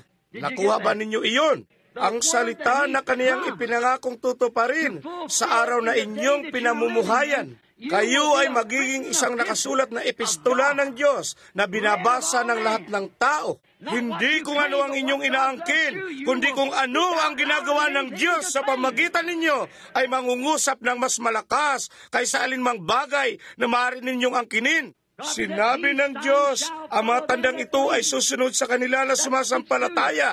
Iyon ang nangungusap sa pamagitan ninyo. Nangusap siya sa kapanahonang ito kung ano ang mangyayari ngayon. Ang mananampalataya sa itong panahon ay dapat paniwalaan ito kung ano ang kaniyang ipinangako sa araw na ito. Tulad din naman ng sila'y kailangan pumasok sa daong upang maligtas, lumabas sa Ehipto upang maligtas. Kailangan pumasok sila kay Kristo upang maligtas ngayon sa mensahe ng salita na siya tulad kahapon ngayon at magpakailanman. Paano kayo makapapasok dito? Sa pamagitan ng bautismo. Bautismo ng ano? Tubig? Ng banal na espiritu. Isang espiritu na bautismuhan tayong lahat dito sa isang katawan. At ang kanyang ipinangakong salita. Hindi na ninyo kailangang ipaliwanag ito. Ipaliliwanag niya ito sa pamamagitan ninyo kung ano ang inyong ginagawa, kung ano ang kaniyang ipinangakong gagawin. Ang iglesia na sumusunod sa kaniya ay magiging kahawig na kahawig niya hanggang sa malaman ng mga tao. Masdan si Pedro at si Juan nung tanungin sila tungkol sa pagpapagaling ng isang tao sa pintuang tinatawag na maganda. Kanilang sinabi, natuklasan nila ang mga paring iyon ang nakatuklas, nakapwa sila mangmang at hindi aral na kalalakihan. Ngunit napapansin nila na naging nakasama sila ni Jesus. Sapagkat ginagawa nila ang mga bagay na kaniyang ginawa. Kailangan niyang maglumagak sa gawain ng Ama at sa araw na ito dapat ganun din ito. Ngayon alalahanin siya tulad rin kahapon ngayon at magpakailanman. Sapagkat kinakatagpo kayo ng Diyos sa Kanya, ang tanging dakong naroroon. Dahil iyon ay kung saan Kaniyang pinili upang paglagyan ng Kaniyang pangalan kay Jesus. Jesus ang pangalan ng Diyos. Alalahanin, ang Ama, Anak, Espiritu Santo ay mga titulo sa pangalang Hesus Kristo. Noong sinabi ni Mateo, magsiyaw na kayo at turuan ang lahat ng mga bansa na sila inyong bautismuhan sa pangalan ng Ama at ng Anak at ng Banal na Espiritu. Kung paano ito hindi naunawaan sa ngayon at ang sabi sa pangalan ng Ama, sa pangalan ng Anak, sa pangalan ng Banal na Espiritu, ito hindi man lang nakasulat. Ito'y sa pangalan, isahan ng Ama, Anak, Banal na Espiritu. Ang Ama ay hindi isang pangalan, ang Anak ay hindi isang pangalan, Banal na Espiritu ay hindi isang pangalan. Ito'y isang titulo. Pagkaraan ng 10 araw, tumayo si Pedro at nagsabi, mangagsisi ang bautisa sa inyo at magpabautismo sa pangalan ni Hesus Kristo. Kung gayon, ginawa ba niya kung anong sinabi niya sa kaniyang huwag gawin? Ginawa niya ang sinabi niya sa kaniyang dapat gawin. Ang pangalan ng Ama, Anak at Espiritu Santo ay ang Panginoong Hesus Kristo. Bawat tao sa bagong tipan ay binautismuhan sa pangalan ng Panginoong Hesus Kristo. Wala ni isang mang tao sa Biblia na binautismuhan sa mga titulo ng Ama, Anak, Espiritu Santo. Hindi iyon nangyari hanggang sa pairalin ng credo ng Nicaea sa Nicaea, Roma. Ito'y kautusan ng Iglesyang Katoliko, itinatag, pinagtibay ang bagay na iyon sa katikismo. Mayroon ako nito, iyo'y tama, mga katibayan ng aming pananampalataya at iba pa. Iyon ay tiyak na isang credo ng Katoliko Romano. Sasabihin nila sa iyo na ito'y wala sa Biblia, bagkus kanilang sasabihin mayroon silang kapangyarihan palitan itong mga salita kung nanaisin nila dahil sa Papa. Naiiba ko. Si Jesus Kristo ay tulad kahapon, ngayon at magpakailanman. At sino man ang mag-aalis ng isang salita mula sa Biblia ito, sinabi ni Jesus, umagdagdag ng isang salita dito, ang kanyang bahagi ay aalisin sa aklat ng buhay. Isang salita, hindi isang pangungusap o isang talataan, kundi isang salita. Sino man ang mag-aalis ng isang salita, sa pasimula, pinatibay ng Diyos ang kanyang bayan sa pamamagitan ng kaniyang salita. Isang salita na may pamali ay naging sanhi ng bawat kamatayan, bawat pighati, bawat kalungkutan. Si Eva, siya hindi nagsuway ang isang pangungusap, sinuway niya ang isang salita. Nang si Jesus dumating sa kalagitnaan ng aklat, iyon ang unahan ng aklat. Nang si Jesus dumating sa kalagitnaan ng aklat, anong kaniyang sinabi? Nakasulat na ang tao hindi nabubuhay sa tinapay lamang, kundi sa bawat salitang lumalabas sa bibig ng Diyos. Sa hulihan ng aklat sa Apokalipsis, ang ika-22 kabanata, ang ika-18 talata, ang pinakahuling bahagi ng Biblia, si Jesus nagsalita, siya mismo sinabi, aking pinatutuhanan na kung ang sino man ay mag-alis ng isang salita mula sa aklat na ito o magdagdag ng isang salita dito, ang kanyang bahagi ay alisin sa aklat ng buhay, sapagkat siya ay isang bulaang propeta at iniligaw ang mga tao. At ang kanilang dugo ay maging pananagutan niya sa kaniyang kamay sa paggawa nito. Ating dapat ingatan iyong isang dakong sambahan. Iyon ay kay Hesus Kristo, ang salita, ang siya ring kahapon, ngayon at magpakailanman. Amen. Tumpak. Tandaan, wala nang iba pang dakong tagpuan upang sumamba. Walang dako. Diyos ang pumili nito. Si Juan, noon pa sa dugtungan ng pagitan ng bago at lumang tipan.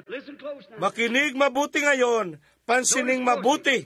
Si Juan, ang dakilang agilang iyon, dumating na lumilipad mula sa ilang isang araw. Ang kaniyang malakas na mga bagwis ay nakabuka. Siya ay nag-iilaw sa pampangin ng Hordan. Isang dakilang agilang propeta na nagtulay ng daan sa pagitan ng luma at bagong tipan. At siya tumawag sa kanila mula sa kanan at kaliwa. Siya ay tumatawag sa araw ng pagsisisi, kung saan lumalabas ang mga Parisiyo at Sadusiyo. Aniyang sinabi, huwag simulang sabihin sa loob ng inyong mga sarili, kami may Abraham na aming ama, pagkat aking sinasabi sa inyo, ang Diyos ay kayang sa mga batong ito na lumikha ng mga anak para kay Abraham. Oh, nako! Nang siya'y magsimula ng ipahayag ang kanyang ebanghelyo at magsabing may isang tumatayo sa kalagitnaan ninyo na hindi ninyo nakikilala. Hindi ko pa siya nakikilala, ngunit makikilala ko siya kapag siya ay dumating na. Hindi ako karapat-dapat magkalag ng kaniyang panyapak, subalit siya ang sa inyo'y magbabautismo sa banal na Espiritu at apoy. At ang kaniyang kalaykay ay nasa kaniyang kamay, kaniyang lubusang linisin ang kaniyang giikan at kaniyang sunugin ang dayami sa apoy na hindi namamatay. Ang dakilang ebanghilyong agilang iyon na nakaupo doon habang isinisigaw niya ang kaniyang malaking mga pagbabanta at ang dumi ay lumabas o si Herodes, ang emperador sa panahong iyon, ang tagapagproklama na inasawa ang asawa ng kaniyang kapatid. At may isip niyo ba ng malaking ebanghilyong agila na nakaupo doon at nananatiling mahinahon sa bagay na iyon? Ilan sa kanila ang nagsabi, huwag kang mangaral tungkol sa kasal at diborsyo ngayon, Juan, pagkat naroot nakaupo si Herodes. Siya ay lumapit mismo sa kanyang harapan at sinabi, ito hindi ba katarungan para sa iyo na angkinin siya? Tama, ano siya? Ito nga ba? Siya ang agilang iyon na mula sa ilang. Hindi siya sinanay sa ilalim ng mga pananakot at mga pagbabanta ng tao ng ilang denominasyon, kundi siya sinanay sa ilalim ng makapangyarihang Diyos na makapangyarihan sa lahat upang malaman kung ano ang mangyari doon. Kanyang alam ang pagkakakilanlan ng Mesiyas. Hallelujah! Ang salita'y nangahulugang, purihin ang ating Diyos. Huwag kayong matakot, ako'y wala pa namang sinaktan. Ako'y hindi nagagalit, alam kong mabuti kung nasan ako. Kapag iniisip ko siya, ang malaking agilang lumilipad doon at umupo, kaniyang sinabi, aking makikilala siya kapag siya ay dumating. Isang araw siya ay nakatayo roon, nangangaral, ang mga pare ay nasa kabilang panig. Sinabi, ibig mong sabihin darating ang panahon na ang pang-araw-araw na pag-aalay ay aalisin? Ang malaking templong ito naming itinayo at lahat ng mga gawa na aming inilagay, kaming malalaking denominasyon? Kaniyang sinabi, darating ang panahon na ang lahat ng iyon ay aalisin? Ito'y hindi maaari, ika-isang bulang propeta. At tumingin siya sa paligid, kaniyang sinabi, narito, hayon siya. Hayon ang dakong sambahang pinili ng Diyos. Naroon ang kordero, ang totoong kordero na nag-aalis ng kasalanan ng sanlibutan. Siya hindi nagsabing narito dumarating ang Metodista, narito dumarating ang Baptist o ang Katoliko. Kaniyang sinabi, narito dumarating ang kordero ng Diyos na nag-aalis ng kasalanan ng sanlibutan. Ang tanging ligtas na dako na naroon ay nasa kordero ng Diyos na iyon lamang. Nasa kaniya lamang ang kaligtasan. Hindi sa ilinmang iglesia, anumang kredo, sinumang tao, sinumang ama, sinumang ina, sinumang banal na tao, o wala, banal na dako. Ito'y nasa banal na Diyos, ang Panginoong Hesus Kristo, kung saan ang Diyos inilagay ang kanyang pangalan sa isang tao para sa katubusan na nagbayad ng halaga para sa atin ng mga makasalanan. Iyon lang ang tanging dako na mayroong kaligtasan. Iyan ang bato na aking kinatatayuan. Si Juan nakilala siya. Kanyang sinabi, ako'y hindi nakakilala sa kanya ng aking nakitang siya'y dumarating. Natapat mula doon kung saan aking natanggap ang pag-aaral. Hindi sa seminaryo tulad ng ginawa ng kanyang ama. Hindi bilang isang pari na sinanay, kundi sa ilang. Kung saan siya ay nasa teolohikang seminaryo ng Diyos na makapangyarihan sa lahat, naghihintay sa salita ng Diyos. Hindi sa kung anong pinisa ng ilang grupo ng tao, kundi sa kung ano ang sinabi ng Diyos tungkol dito. At nang tumingala si Juan at nakita ang Espiritu na bumababa, kanyang sinabi, patutunayan ko, siya nga ito. O nako, hayon ang inyong dakong sambahan, hayon ang inyong kublihang dako. Hayon ang kordero ng Diyos na nag-aalis ng kasalanan ng sanlibutan. Ni walang iglesia, walang kredo o kahit anong paman, kundi ang kordero ng Diyos na nag-aalis ng kasalanan ng sanlibutan. Kita ninyo kung paano ni Juan ipinuwisto ito. Hindi niya sinabing kayong mga Farisiyo ay tama, kayong mga Sadusiyo, mga tagasunod ni Herodes. Kaniyang sinabi, hayon ang kordero. Iyon ang dako. Siya ay mayroong pangalan. Siya ay ang isa. Walang ibang pangalan sa silong ng langit. Masdan kung anong sinabi ni Jesus tungkol kay Juan ngayon. Isang araw si Juan ay sinugo sa kaniya para makita kung ano ang kaniyang ginagawa. Si Jesus ay nagsabi patungkol sa kaniya, siya ang dakila at nagniningning na liwanag upang ipakita sa kanila ang tamang daan na kanilang dapat sundan bago ang kaniyang pagdating, ang kaniyang unang pagdating. Makinig mabuti, huwag palampasin ito. Si Jesus nagsabi, si Juan ang liwanag na iyon. Malakias 3, walang pagkakamali, ang propeta na may dakilat nagniningning na liwanag ay nakilala si Jesus bilang ang tanging isa, ang kordero. Lahat ng iba pang mga kordero na sinasabi silang mga paring iyon at lahat ng iba pang mga bagay na iyon ay kahangalan. Ito ang kordero, ang tao na may dakilat nagniningning na liwanag na sinabi ni Jesus tungkol sa kanya. Sinabi ng Malakias 3, aking pinapadala ang aking sugo mismo sa aking harap upang maghanda ng daan. At yung isa na isinugo upang ihanda ang daan ay nakilalang siya ang dako. Iyo'y siya nga, walang pagkakamali. Iyo'y siya nga. Nakikita ko ang tanda na sumusunod sa kanya. Aking alam na siya nga iyon. Isang liwanag na bumababa mula sa langit at papunta sa kanya. Positibo ito, iyon ay siya nga. Kung gayon, aking kapatid, nais kong tanungin ka ng isang bagay sa pagtatapos. Maaari nating sabihin ito sa Malakias 4, hindi ba tayo pinangakuan din ng isa pang agila? Isang haliging liwanag na susunod upang ipakita sa nagkakamaling iglesia sa araw na ito na siya ang Hebreo 13:8, siya rin kahapon, ngayon at magpakailanman. Hindi ba tayo'y pinangakuan din ng isa pang darating na lumilipad mula sa ilang? Amen! Iyon ang talagang katotohanan. Gaano ito kaakmat katugma sa Lucas 17:30 kung saan ang anak ng tao, agila ay maghahayag ng kanyang sarili upang dalhin sa walang kabuluhan ang lahat ng iba pang mga dakong sambahan tulad ng mga denominasyon at iba pa. Ang Diyos ang pumili ng kaniyang dako. Sinabi ni Juan, hayo na nga ito. At gayon din tayo pinangakuan ng ganoon din sa araw na ito sa Malakias 4 upang ibaling ang puso ng mga anak pabalik, upang sabihin hindi siya patay. Ang mga bagay na ito ay hindi para sa ibang kapanahunan. Ang bautismo sa pangalan ni Jesus ay hindi lang para sa noong una, kundi siya ay tulad din ngayon. Amen. Upang dalhin sa kawalan ang lahat ng iba pang mga dakong sambahan. Iyan ang gagawin ng huling araw na agila upang ipakita na ang lahat ng mga nalalabi pa nito ay kahangalan. Ang denominasyon ay kahangalan upang ituro sa kanilang muli sa pamagitan ng ganun ding tanda na kanyang ginawa na siya tulad din kahapon, ngayon at magpakailanman. Hallelujah! Ganun din sa Apokalipsis 4:7, tayo'y mayroong 4 na mga hayop ating natapos pa lamang. Yaon una nating nalaman ay ang leon.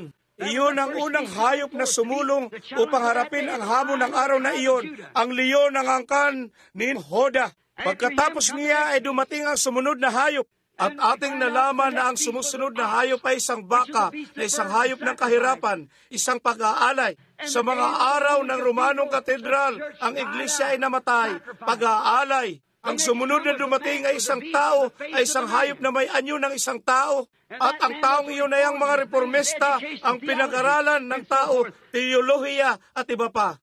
Subalit ang huling hayop na lilipad, ang huling hayop na darating, ang sabi ng Biblia, ito ay isang lumilipad na agila. Hallelujah! Hallelujah! At ang propeta ay nagsabi sa araw na ito ay maging liwanag. O nako, sa araw na iyon ay ang magkakaroon ng liwanag. Nagkaroon na ng araw ng mga reformista, nagkaroon na ng isang araw na parang isang anino lamang, hindi matawag na araw o gabi. Ngunit sa oras ng gabi, sa panahon ng agila, ito'y maging liwanag halos sa oras ng panahon ng agila. Ang daan tungo sa kaluwalhatian ay yung tiyak masusumpungan. Sa landas ng tubig ay ang liwanag ngayon, inilibing sa pinakamamahal na pangalan ni Jesus. Bata't matanda, magsisi sa lahat ng inyong makasalanan. Ang banal na Espiritu ay tiyak na kayo'y babautismuhan. Sapagkat ang panggabing mga liwanag ay dumating. Ito ay isang katotohanan na ang Diyos at si Kristo ay iisa. Amen. Ito'y maging liwanag sa oras ng gabi. Ang tanging dakong sambahan na pinili ng Diyos. Oh, ano ang tinutumbok ng mensaheng ito? Ano ang kaniyang gagawin? At sa kaniyang araw ito'y maging liwanag sa oras ng gabi. At upang tanggaping magiliw ang kanyang mga anak pabalik ng tahanan sa totoong ipinangakong lupa, sa kaparihong tanda ng haliging apoy na gumabay sa mga anak ng Israel, patawid doon sa ilang. Ang pinili ng Diyos na dakong sambahan ay si Jesus Kristo. Iyon lang ang tanging dakong naroroon. Iyon lang ang tanging pangalan na mayroon ng Diyos para sa kaligtasan. Ito ang kaniyang ipinangalan sa sambahayan sa langit nung ito'y nasa lupa ay Jesus Kristo. O Iglesia, o mga tao, makasalanang kaibigang, huwag magtiwala sa kahit ano paman maliban kay Jesus Kristo. Huwag magtiwala sa sinumang mangangaral. Huwag magtiwala sa sino paman upang iligtas kayo. Huwag magtiwala sa alinmang iglesia, anumang kredo, alinmang denominasyon. Magtiwala lamang kay Jesus Kristo dahil siya ang liwanag sa oras na ito. Iyuko natin ang ating mga ulo. Ito'y maging liwanag halos sa oras sa panahon ng gabi.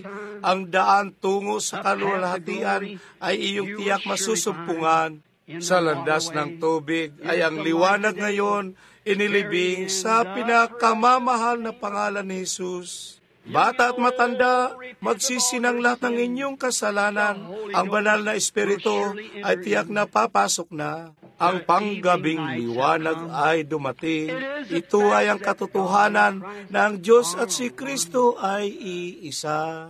O kapatid na lalaki, kapatid na babae, kung hindi ka pa nakapagsisi, kung hindi ka pa nababautismuhan sa pangalan ni Jesus Kristo, maaari mo bang umpisan iyon ngayong gabi? Maaari mo bang bigyan ng pagkakataon ang Diyos na tanggapin ka ng magiliw sa dako kung saan maaari mo siyang sambahin? Tandaan, sa labas niyon, wala ng dako na ipinangako ang Diyos para katakpuin kayo at tanggapin ang inyong pagsamba. Sasabihin mo, kapatid na Branham, ako'y sumasamba naman ng matapat. Ganon din si Cain. Siya'y gumawa ng bawat uri ng pag-aalay na ginawa ni Abel, subalit iyon ay maling pag-aalay. Ikaw ay maaari kang pumunta sa simbahan at magbigay ng iyong ikapo at gawin ang iyong katungkulan bilang isang marapat na Kristiyano na kasing tapat ng sino mang lalaki o babae.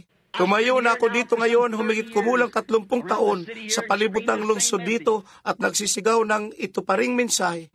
Tumatanda na ako, ako'y hindi na makakasama sa inyo ng matagal pa. Subalit alalahanin sa araw ng paghukom, ang aking tinig ay nakatala at ito'y mangungusap laban sa inyo. May isang dako lamang na ang Diyos ay inilagay ang kanyang pangalan at iyo'y hindi sa isang iglesia, kundi kay Jesus. May isa lamang dakong sambahan, isang dako lamang na kayo ay tinanggap at iyon ay sa minamahal, si Jesus Kristo. Walang ibang pangalan sa silong ng langit na ibinigay sa mga tao na sukat ikaligtas. Walang iglesia, walang kredo, talagang wala, si Jesus Kristo. At iyo'y nararapat na maging mensahe ng oras na ito upang papanumbalikin ang puso ng mga anak pabalik sa pananampalataya na minsan nang ibinigay sa mga banal. Di niyo ba tatanggapin ito ngayong gabi? At habang nakayuko ang ating mga ulo at doon sa mga nagnanais na maalala sa panalangin, mangyari itaas lamang ninyo ang inyong mga kamay. Hindi tayo makagagawa ng isang pananawagan sa altar sapagkat ito'y lubhang napakarami. Pagpalain kayo ng Diyos na ko sa aking kaliwa, sa palagay ko ay mga 300. Ngayon sa aking kanan, pakitaas ang inyong mga kamay, sabihing nais kong maalaala. Sa palagay ko ay may 150 o mahigit pa sa aking kanan. Tayo may isang tabernakulo dito na may isang malaking bautisteryo, isang pastor, isang mahusay na pastor, si kapatid na Orman Neville, mga kasamahan, ang mga taong nasa paligid dito na inyong nakikita at nakakasalamuha. Araw-araw, gabi-gabi, oras-oras, ang mga taong nagnanais na mabautismuhan na nagsisi, ito'y laging naghihintay. At kung iyong susundin ang utos na iyon, nakatitiyak ka sa isang pangako ng Diyos kung ikay matapat sa iyong puso na tanggapin ang bautismo ng banal na Espiritu. Mayroon lang isang dakong sambahan. Ngayon, iyon ay wala sa tabernakulo, iyon ay na kay Kristo. Paano tayo makapapasok sa Kanya? Sa pamamagitan ng isang Espiritu, tayong lahat ay nabautismuhan sa isang katawang ito. Tayo'y manalangin.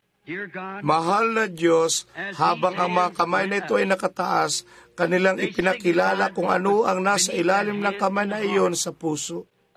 Isang pananalig na nakatitiyak, silang kailangan nila ang tulong mula sa iyo. Ako'y dumadalangin para bawat isa sa kanila, Ama, at aking uulitin ang iyong salita. Iyong sinabing, siya ang nakikinig ng aking salita at sumasampalataya sa kaniya na nagsugo sa akin ay may buhay na walang hanggan at hindi na makarating sa kahatulan, kundi nakatawid na mula sa kamatayan tungo sa buhay. Ama, bilang nawala sa lungsod ng ilang linggo, bumalik nagtanong patungkol dito sa isa, bakit sila ay nangawala? Bueno, paano kaya sila ay nangawala? Mahal na Diyos, isa-isa kaming tinatawag. Isa-isa kaming dapat humarap sa hamon upang lumakad patawid sa lambak ng anino ng kamatayan. At ito'y nakatakda sa bawat isa sa amin bilang mga mortal. Subalit ngayong gabi, inialok mo sa amin ang iyong kahilingan na kapag kami ay sasampalataya sa Kaniya at mabautismuhan sa Kaniyang pangalan, ikaw ay tatanggap sa amin. At saka sa katawang ito, ang katawan ni Kristo, hindi sa simbahan, kundi sa katawan ni Kristo, ang katawang iyon ay nahatulan na, ito hindi na darating pa sa paghatol. Ang Diyos ay ibinuhos ang kaniyang puot sa katawang iyon at ang katawang iyon ay pinalaya mula sa kasalanan.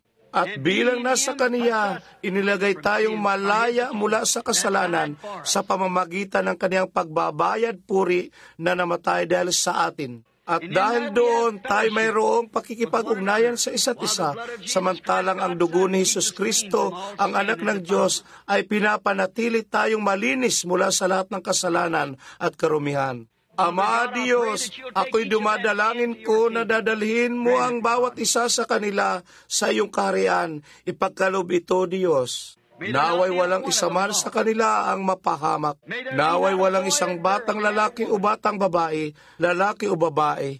Panginoon, ilan sa aking sariling mga tao ay nakaupo rito ngayong gabi na labas sa ilalim ng dugong iyon. Gaano kulubos na naaalala ang mga salita ng aking tatay.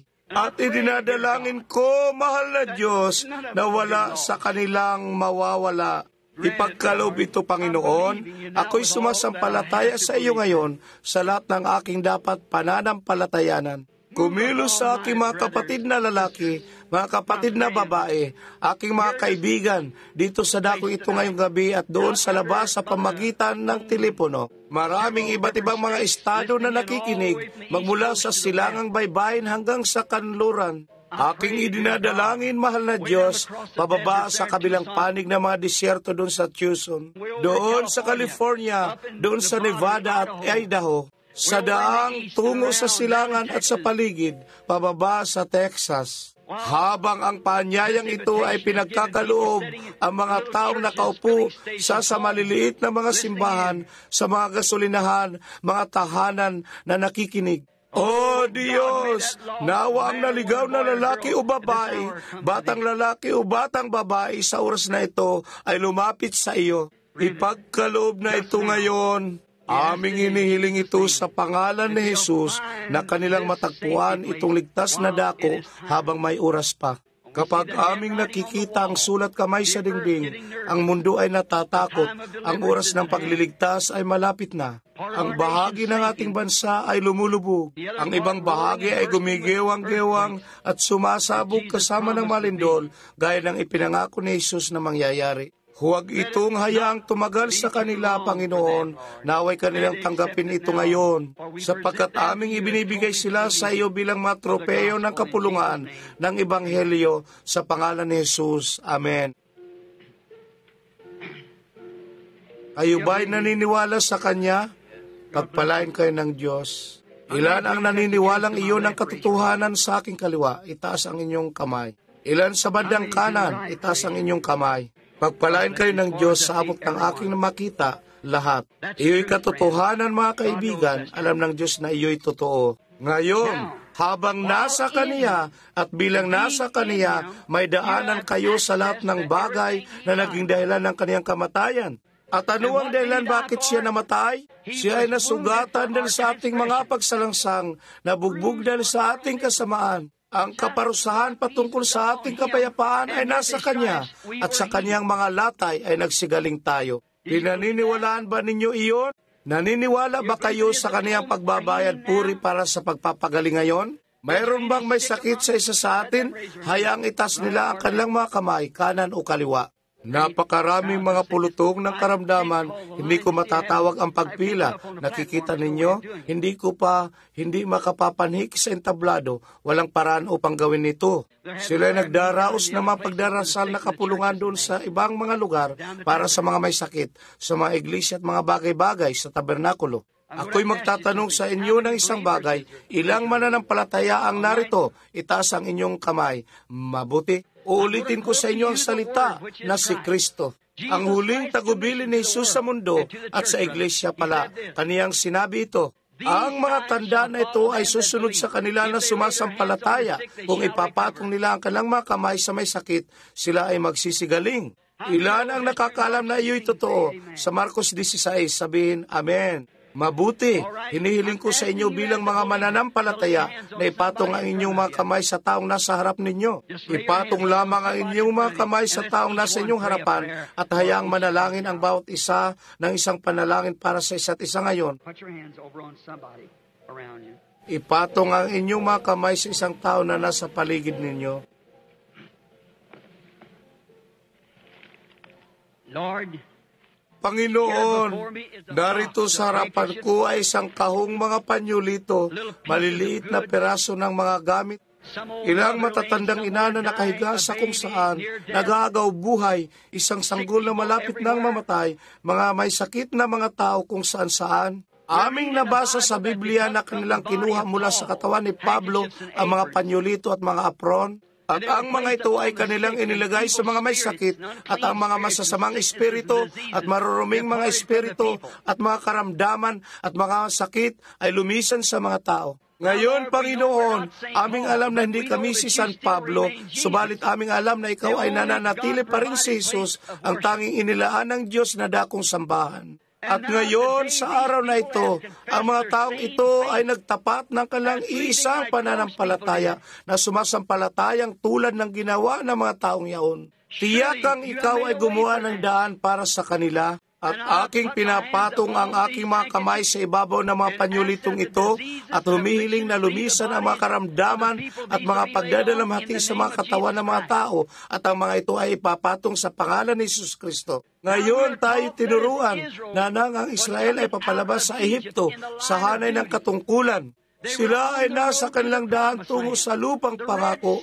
Ang mapulang dagat ay nasa kanilang daraanan. At ang Diyos ay nakamasid sa pamamagitan ng haliging apoy at ang dagat ay natakot, nahawi at hinayaang makaraan ang Israel tungo sa ipinangakong lupa. O Diyos, pagmasdan sa pamamagitan ng dugo ni Jesus ngayong gabi at naway mahawi ang karamdaman at mapalaya si Satanas. At naway ang mga tao ay makaraan sa pangakong iyon ng mabuting kalusugan at kalakasan na ang Diyos ay nagsabi, higit sa lahat ng bagay, aking hangad na kayo'y sumagana. Ngayon, samantalang nakikita mo riyan, Panginoong Hesus, ang mga kamay ng mga taong ito na nakapatong sa isa't isa, kanilang sinasagisag ang kanilang pananampalataya na iyong sinabi, ang mga tandang ito ay lalakip sa kanila na sumasampalataya. Sila ay nananalangin sa kanilang sariling pamamaraan para sa isa't isa. Ang kasunod na tao ay nananalangin para sa kanila. Ngayon, Panginoon, hinarap na ang hamong ito na si Satanas ang malaking mandaraya, wala siyang karapatang hawakan ang anak ng Diyos. Siya ay isang talunan na nilalang. Si Jesus Kristo ang tanging dakong sambahan, ang tanging totoong pangalan, ang tumalo sa kaniya sa Kalbaryo. At ating inaangkin ang kaniyang dugo ngayon mismo na kaniyang tinalo ang bawat karamdaman, bawat sakit.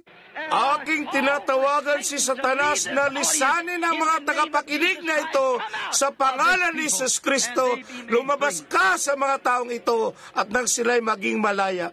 Lahat ng nagsitanggap ng kanilang kagalingan sa pamagitan ng batayan ng nakasulat na salita, gawin ang inyong pagpapatuto sa pamagitan ng pagtayo sa inyong mga paa at sabihing, tinatanggap ko ngayon ang aking kagalingan sa pangalan ni Jesus Kristo. Magsipagtayo kayo sa inyong mga paa. Papurihan ang Diyos. Hayan kayo. Masdan sa gawin rito, ang mga lumpu at mga bagay-bagay ay nagsipagtayo. Papurihan ng Diyos, iyo ito, sumampalataya lamang siya narito. How wonderful. kahanga-hanga sa labas ng mga tagapakinig doon sa labas, sa pamagitan ng mga kawad, dapat ninyong makita. Sa palagay ko, bawat tao dito sa loob, sa abot ng aking kaalaman, o karamihan sa kanila ay nakatayo sa oras na ito. O kamanghamanghang pagkakataon, ang presensya ng Panginoon. Iyo'y kung nasa saan ang presensya ng Panginoon, may kalayaan, mayroong kalayaan. Ang Espiritu ng Diyos ay nagpapalaya sa atin. Ngayon na siya ay nagpagaling sa atin, tayo naniniwala dito. Siya ay nagligtas sa atin, tayo naniniwala dito. Doon sa mga nagnanais na magpabautismo, handa na ang paglulubugan. Kahit kailan anumang oras na naisin ninyong pumarito, mayroong isang mag-aasikaso sa inyo rito. At ngayon, sa palagay ko, bago tayo magtapos, tayo kailangang umawit ng isang lumang himno ng simbahan. I love Him because He first loved me. Itaas ang ating mga kamay sa Diyos at awitin ito ng ating buong puso. Nais namin makatakpo kayo dito sa umaga, ikasyam at kalahati sa gusali ring ito para sa paksang kasal at diborsyo. Bueno, ating awitin ito ngayon ng sabay-sabay.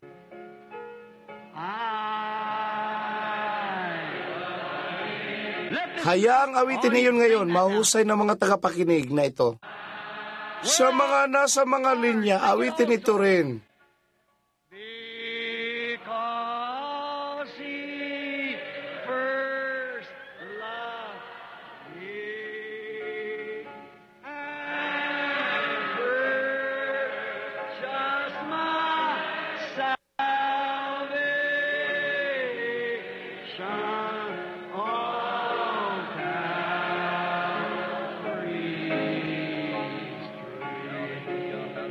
Saan ito ginawa? Sa puno ng Kalbaryo. Habang inaawit natin itong muli, nais kong makipagkamay kayo sa sinuman sa paligid ninyo. Sabihin, pagpalain ka ng Diyos, manlalakbay.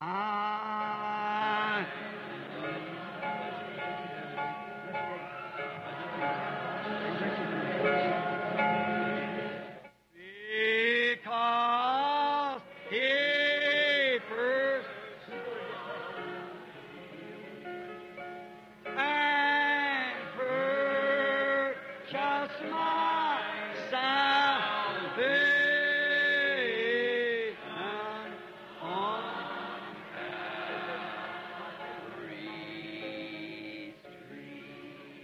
Oh, hindi ba mahal niyo siya? Di ba't siya ay ang kahanga-hanga? Siya ba'y iyong kublihang dako? Siya ay isang bato sa isang pagal na lupa, isang kublihan sa panahon ng unos, ang tanging kanlungan aking nalalaman. Dahil doon, my faith looks up to thee, thou Lamb of Calvary, Savior divine. Now hear me while I pray, take all my guilt away, let me from this day be wholly thine. Itaas natin ating mga kamay habang inaawit natin ito. my faith looks up to thee, Lamb of Calvary, O Savior divine. Now hear me while I pray. Take all my sin away. Oh, let me from this day be holy. Iyuko natin ang ating mga ulo ngayon habang inihihinging ito. While life's dark maze I tread, and grief around me spread, be thou my guide. Bid darkness turn to day, wipe sorrow's tears away, nor let me ever stray from thee